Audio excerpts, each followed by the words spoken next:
Doctor صاحبہ آپ نے ذکر کیا خواتین کی وائٹامن انٹیک کا کہ وہ پراپر طریقے سے نہیں لیتی تو ان میں بیماریاں بنتی ہیں، تو وائٹامن ڈی کی کمی کا آج کل خواتین شکار ہیں اور غذائی قلت کا، تو اس کے بارے میں آپ کیا کہتی ہیں کہ اس کا کیا کیور ہے؟ جی بہت شکریہ، آپ کا سوال بہت اچھا ہے. آئی ایم سوری، میں ایک چیز پچھلے والے کوشچن کے ساتھ ریلیٹ کروں گی کہ ہمارے یہاں خواتین پریگنینسی میں آئرن اور کیلشیم لے رہی ہوتی ہیں. اب ان کو یہ بتانا بہت ضروری سمجھوں گی کہ آئرن جو ہے انہوں نے اپنی اگر ان کی گیسٹرک کمپلینٹس آ رہی ہیں تو وہ آئرن انہوں نے آئرن کی گولیاں جو ہے وہ پانی کے ساتھ اور اپنی کھانے کے درمیان لے سکتی ہیں. لیکن آئرن اور کیلشیم کو برائے مہربانی آپ لوگ اکٹھا مت لیا کریں، کیونکہ جب آئرن اور کیلشیم لیتے ہیں تو وہ دونوں ہی آپ کی کلیٹس بن کے آپ کے جسم سے نکل جاتی ہیں، آپ کو فائدہ نہیں دیتے. نہ وہ آپ کو آئرن کا فائدہ دیتی ہے، نہ آپ کو کیلشیم فائدہ دیتی ہے. اس لیے آپ نے آئرن اور کیلشیم میں کم از کم 1 گھنٹے کا فاصلہ ہونا چاہیے آپ کی کیلشیم اور آئرن کے انٹیک میں. آئرن آپ نے دودھ کے ساتھ، آئرن کی کوئی فولاد والی گولی آپ نے دودھ کے ساتھ نہیں لینی، وہ اپنے پانی کے ساتھ لینی ہے. اور کیلشیم کی گولی کم از کم 1 گھنٹہ، یا پھر اکثر و بیشتر یہ کہ اگر بہتر ہے کہ ایک گولی اگر صبح کھائیے تو دوسری گولی آپ شام کو کھا لیں. اب میں آپ کے وائٹامن ڈی والے سوال کی طرف آنا چاہوں گی. وائٹامن ڈی میں ہمیں as a nation he vitamin D deficient ہیں. اس کی بہت ساری ریزنز ہیں کہ ایک تو اب ہمارے ہاں یہ جو کلچر ڈیولپ کر گیا کہ ہم لوگ آؤٹ ڈور باہر دھوپ میں نہیں بیٹھ رہے ہوتے، کیونکہ دھوپ کی موجودگی میں ہمارے جسم اسکن کے نیچے جو موجود کولیسٹرول ہوتا ہے وہ کنورٹ ہو جاتا ہے وائٹامن ڈی کے انیکٹیو فارم میں، وہ گردوں میں جا کے ایکٹیو ہو جاتا ہے. تو جو لوگ دھوپ میں نہیں بیٹھ رہے ہوتے تو ان کو اپنے جسم میں موجود کولیسٹرول وہ سانس سے کنورٹ ہی نہیں ہوتا. تو اس لیے یہ کہ ہمیں چاہیے کہ ہم دھوپ میں ایکسپوجر اپنا تھوڑا ٹائم زیادہ بڑھائیں، اور اس کے بعد اگر کمی پھر بھی ہو رہی ہو تو چیک کرائیں کہ ہماری وائٹامن ڈی کی کمی کس وجہ سے ہو رہی ہے. کیا کوئی ادھر گردوں کا کوئی مسئلہ ہے یا کوئی انٹیک کا مسئلہ ہے ہمارے یہاں. اگر وہ بھی مطلب نہ ہو تو پھر یہ کہ مریضوں کو سپلیمنٹس دیے جا سکتے ہیں وائٹامن ڈی کے. بہت شکریہ، آپ نے اس کے بارے میں ہمیں ڈیٹیل سے بتایا. لیکن ایک اور مسئلہ پاکستان میں بہت زیادہ ٹرینڈ چل رہا ہے، اس کا جو بڑھتا جا رہا ہے وہ ہے ارلی چائلڈ میرجز. اس کے بارے میں کیا آپ کے خیالات ہیں اور وہ اس کے نقصانات کیا ہیں؟ واقعی آپ نے بہت اچھا سوال کیا ہے. اڈولسنٹ میرجز کو ظاہر ہر جگہ یہ ہر معاشرے میں اس کو کیا جاتا ہے، کنڈیم کیا جاتا ہے. کوشش کریں کہ کم از کم بچیوں کی عمر 18 سال یا اس سے زیادہ ہو تو اس کے بعد جا کے ان کی شادی کی جائے اور اس کے بعد وہ کنسیو کرے. کیونکہ جو بچی خود اپنی ڈیولپمنٹ کے پروسیس میں چل رہی ہوتی ہے، اس کی اپنی ہڈیاں بن رہی ہوتی ہیں، ان کی گروتھ چل رہی ہوتی ہے، اس دوران اگر وہ شادی ہو جاتی ہے اور پریگننٹ ہو کے کنسیو کر لیتی ہے تو اس کی اپنی ڈیولپنگ بونس کو جو کیلشیم اور جو سپلیمنٹس جو اس کے چاہیے ہیں، جو اس کے بونس کی فارمیشن میں سے کیلشیم اور باقی جو چیزیں چاہیے وہ سارے بچے کی ڈیولپمنٹ میں چلی جائیں گی. تو وہ بچی خود بھی اپنی ساری زندگی کے لیے اس کی اپنی ڈیولپمنٹ جو کمپرومائز ہو گئی ہے وہ جا کے اس وقت تو شاید نہ اتنا شو ہو، جا کے لیٹ ایجز میں جا کے اس کی اپنی ہڈیوں کی کمی کا زیادہ شکار ہو جائے گی اور ہڈیوں کا بھربھرا پن ڈیولپ ہو جائے گا.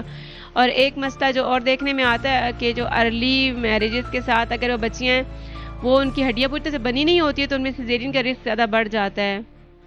سیزیرین کے سرجری کی پھر اپنی ڈفرینٹ کمپلیکیشنز ہوتی ہیں جو اس وقت بھی اور پھر لیٹر ایجز میں جا کے وہ لوگ اس کو فیس کر رہے ہوتے ہیں. ڈاکٹر صاحبہ آپ نے خواتین کی ہڈیوں کے بھربھرے پن کی بات کی، تو آسٹریوپروسس کے بارے میں آپ ہمیں تھوڑا بتائیں کہ وہ کس طرح ہوتا ہے، کیوں ہوتا ہے اور اس کا سبب کیا ہے؟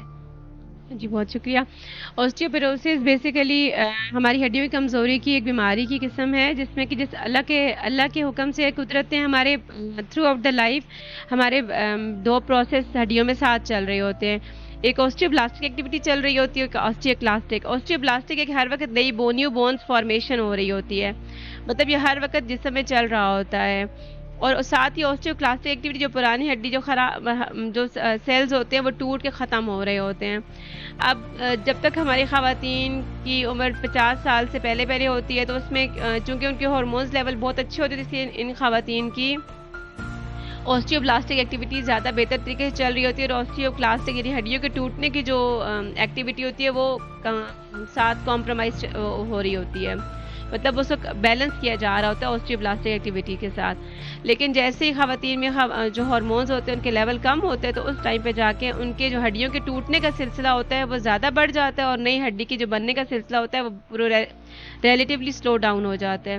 اس کی وجہ سے کیا ہوتا ہے کہ اوور آل جو ایک امپریشن آتا ہے کہ وہ اس میں ہڈی ٹوٹنے کا عمل زیادہ بڑھ گیا ہوتا ہے اور نئی ہڈی کی نہ بننے کی وجہ سے ہڈیوں کی کمزوری شروع ہو جاتی ہے. جس پہ خواتین یوزلی ہڈیوں میں درد کی کمپلینٹ کرتی ہیں اور ہلکے سے گرنے کے ساتھ تھوڑی سی بھی انجری مطلب تھوڑا سا ہلکا سا گرا پاؤں سلپ ہوا گرے تو ان کی ہڈیوں جو ہوتے ہیں وہ بازو کے فریکچر یا پھر ان کی جو ہمارا فیمر ٹانگ کی ہڈی ہے اس کا نیک آف فیمر کا فریکچر ہو جاتا ہے. اب پریونشن یہ کی جا سکتی ہے کہ خواتین اپنی جب مینوپاز اچیو کر رہی ہوں 50 ایئرس کے آس پاس تو اس ٹائم پہ اپنے آپ کو ایکٹیو رکھیں زیادہ اپنی اور ویٹ بیرنگ ایکسرسائزز اپنی جاری رکھیں اپنی واک کو کنٹینیوسلی کرتے رہیں تاکہ ان کے جسم جو ہے وہ ان کے ایکٹیویٹی کی وجہ سے ان کے جسم کی جو ہڈیاں بننے کا عمل ہے وہ سلو ڈاؤن نہ ہو. تو اگر آپ اپنی ہیلتھی لائف اسٹائل کو مینٹین رکھیں گے تو یوزلی تھوڑا سا پروسیس سلو ڈاؤن ہو جائے گا اوسٹیوپروسس کا ہڈیوں کے بھربھرے پن کا. اور ساتھ اپنی ڈائٹ میں اپنی کیلشیم کا وائٹامن ڈی کا انٹیک رکھیں تو اور دودھ سے بنی ہوئی چیزیں لیتے رہیں تو انشاءاللہ ان کا بہتر رہے گا ان کا مینوپاز والا ٹائم. بہت شکریہ. لیکن ایک چیز اور دیکھی جا رہی ہے کہ اگر ہم آج سے کچھ سال پہلے چلے جائیں تو ہم اس جب بیماری کا سنتے تھے تو وہ بہت کم کہیں، لیکن آج کل بہت زیادہ اسپیشلی خواتین میں بریسٹ کینسر کی بیماری بہت تیزی سے پھیل رہی ہے. تو اس کی کیا وجوہات ہیں اور اس کو ہم کس طرح کیور کر سکتے ہیں؟ جی بالکل. اگر آپ اوسٹیوپروسس کے حوالے سے بات کر رہے ہیں تو ہم دیکھیں تو ہمارے ہاں پہلے بہت ہیلدی لائف سٹائل تھا. لوگوں کی ڈائٹ بھی سمپل ڈائٹ لیتے تھے اور دوسرا ایکٹیویٹی ان کی فل ٹائم وہ لوگ اس پہ رہتے تھے ہیلدی فزیکل ایکٹیویٹی میں رہتے تھے. تو ایک ہیلدی لائف سٹائل کی وجہ سے وہ لوگ بہت سی بیماریوں سے بچے ہوئے تھے. اوسٹیوپروسس ان میں سے ایک ہے. آپ نے ذکر کیا بریسٹ کینسر کا تو بریسٹ کینسر بھی ظاہر ہے بہت زیادہ کامن ہو گیا ہے. بہت ساری چیزیں ہیں جو بریسٹ کینسر کی وجہ بن رہی ہوتی ہیں. اس میں ایک تو یہ کہ ہمارا ہیلدی لائف سٹائل نہیں ہے بیٹھے رہنے کی وجہ سے یا ویٹ پٹ آن کرنے کی وجہ سے وہ لوگ خواتین زیادہ پرون ہو جاتی ہیں یہ بریسٹ کینسر کو ڈیولپ کرنے میں. اس کے علاوہ بریسٹ کینسر جو ہے جینیٹک بھی انہیریٹڈ ہوتا ہے مطلب موروثی بیماری ہے خاندان میں رن کر رہی ہوتی ہے. اگر کسی خاندان میں کسی ایک خاتون کو تو اس کی بہن کو بیٹیوں کو آگے سے رسک آف بریسٹ کینسر زیادہ ہو جاتا ہے. تو یہ تو جینیٹک ہے جو ہم اپنی فیملی سے انہیریٹ کر رہے ہوتے ہیں. کچھ اس کے انوائرمنٹل فیکٹرز ہوتے ہیں جس کو مزید جو اس کے اندر پوٹینشیل ہے اس کو بڑھا رہے ہوتے ہیں. جیسے کہ بہت ہی قسم کے سست لائف سٹائل بہت لیک آف فزیکل ایکٹیویٹی ہے اور موٹاپا ہے ہارمونز کا انٹیک ہے اسموکنگ بہت بڑا فیکٹر ہے. الکوہول الحمدللہ ہمارے معاشرے مسئلہ سے نہیں ہے لیکن یہ بھی ایک بہت بڑا رسک فیکٹر ہے. تو یہ ساری چیزیں اس پہ ایک بہت بڑا رول پلے کرتی ہیں کسی بھی اور اسپیشلی بریسٹ کینسر کے ڈیولپمنٹ میں. ڈاکٹر صاحبہ آپ نے ہمیں بریسٹ کینسر کے بارے میں بہت اچھا بتایا، لیکن اس کی اسکریننگ اور اس کی شناخت کیسے ہوگی؟ اور اسپیشلی اگر ہم چکوال کی بات کریں تو اگر چکوال میں کسی کو یہ مسئلہ ہے بریسٹ کینسر کا تو وہ اس کا کیا سدباب کرے؟ بہت شکریہ. بریسٹ کینسر کی اسکریننگ کو اگر دیکھا جائے تو میں مریضوں کو یہ کہنا چاہوں گی یا خواتین کو کہ وہ ہر مہینے سیلف بریسٹ ایگزامینیشن ہے کہ آپ ہر مہینے اپنی بریسٹ کو ایگزامن کر لیں. جیسے کہ آپ بریسٹ کو 4 حصوں میں ڈیوائڈ کر کے آپ اپنے ہاتھ سے فیل کر لیں کیونکہ بریسٹ کینسر جو ہوتا ہے وہ یا تو آپ کو کسی گلٹی کی صورت میں ملے گا آپ کے نپل سے ڈسچارج آ جائے گا آپ کے بغل میں گلٹیاں آ سکتی ہے درد ہو سکتی ہے. ٹھیک ہے اگر آپ اس کسی بھی کمپلینٹ کے ساتھ ہو کہ اگر آپ کو گلٹی ہے نپل سے ڈسچارج ہے مطلب پانی نکل رہا ہے یا خون نکل رہا ہے ایون خارش بھی اگر اس جگہ پہ ہے یا پھر بغل میں گلٹی ہے تو آپ فوراً سے ہسپتال آ کے اپنا چیک اپ کرائیں. ہمارے پاس DH کو چکوال میں ویل وومن کلینک کے نام سے پنجاب گورنمنٹ نے اسکریننگ کا پروگرام سٹارٹ کیا ویسے بریسٹ کے لیے. تو آپ کا وہاں پہ ایگزامینیشن ہو جائے گا اور آپ کے باقی جو ضروری ٹیسٹ ہے وہ بھی ہو جائیں گے.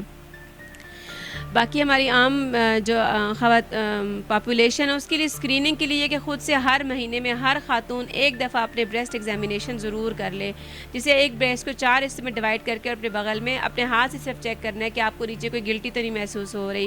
اور اس پہ آپ اس طرح ایگزامینیشن کرنے سے جو ہم بجائے سے کہ کینسر لیٹ سٹیج میں پکڑا جائے، خواتین بہت جلدی اور ارلی سٹیجز پہ کینسر پکڑا جائے گا جب تک اس کے لیے پوری اس کی بہت بہترین اس کا سرجری اور باقی ٹریٹمنٹ ہو سکتا ہے، کیونکہ یہ ایک قابل علاج بیماری ہے. یہ ایسا بیماری نہیں ہے کہ اس کا علاج نہیں ہو سکتا.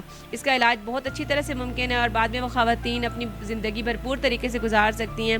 ایون اپنی کینسر کی ٹریٹمنٹ بچے پیدا کر سکتی ہیں، اپنی ساری زندگی بہترین طریقے سے گزار سکتی ہیں، لیکن صرف ایک اس پیریڈ کے ساتھ کہ آپ نے ہر مہینے سیلف بریسٹ ایگزامینیشن کرنا ہے. اور اگر خدا نخواستہ کوئی گلٹی کچھ محسوس ہوتا ہے تو آپ فوراً سے ہمارے پاس DHQ چکوال آ جائیں، جہاں سے آپ کی فردر ٹریٹمنٹ فردر ورک اپ سٹارٹ ہو سکتا ہے. اگر ٹریٹمنٹ ہوئی تو وہ بھی اس کے حساب سے آپ کی سٹارٹ ہو جائے گی انشاءاللہ. ڈاکٹر صاحبہ، جیسے آپ DHQ ہاسپٹل چکوال میں ایز اے گائنیکالوجسٹ سرو کر رہی ہیں، تو مجھے یہ بتائیں کہ خواتین کسی بھی فیلڈ میں چلی جائیں ان کو مشکلات کا سامنا کرنا پڑتا ہے، تو آپ کو ایز اے ڈاکٹر کن مشکلات کا سامنا کرنا پڑا اور آپ نے ان مشکلات کو اوور کم کیسے کیا؟ دیکھیں، زندگی آسان کہیں پر کبھی کسی کے لیے بھی نہیں ہوتی. کام کرنے والی خواتین کے لیے مشکل یہ ہوتی ہے کہ بہت سے محاذوں پہ جنگ لڑ رہی ہوتی ہیں، جہاں پہ ان سے ہر جگہ پہ ایکسپیکٹ کیا جاتا ہے کہ وہ جس محاذ سے بھی ہوں وہاں پہ بہترین اپنا آؤٹ پٹ دیں. اگر گھر پہ ہوں گی تو ان کے گھر کا ہر چیز کو بہترین سب ایکسپیکٹ کر رہے ہوں گے. ہاسپٹل جا کے آپ کو اپنی بہترین آؤٹ پٹ دینی ہوتی ہے، کیونکہ آپ وہاں پہ جا کے لوگوں کی خواتین کی زندگی کے ساتھ، ایک ماؤں کی زندگی کے ساتھ ڈیل کر رہے ہوتے ہیں. ہر ماں بہت قیمتی ہوتی ہے، اس لیے کبھی کبھی آپ کو ان قیمتی جانوں کو بچانے کے لیے بہت زیادہ کوشش کرنی پڑتی ہے. تو مشکلیں تو ہر جگہ ہوتی ہیں الحمدللہ، لیکن اللہ کی مدد ساتھ ہو تو ہر مشکل حل ہو جاتی ہے. اللہ کی مدد کے علاوہ اور کوئی طریقہ کار نہیں ہے. بس اللہ آپ کی سب کا مددگار ہو. مریضوں کا، میں تو خود مریض سے کہتی ہوں کہ آپ صدقہ دے کے نکلیں، کیونکہ اللہ آپ کی صدقہ دے کے نکلیں، اللہ سے مدد مانگ کے نکلیں، کیونکہ ہم اس کی مدد کے بغیر کچھ بھی نہیں ہیں.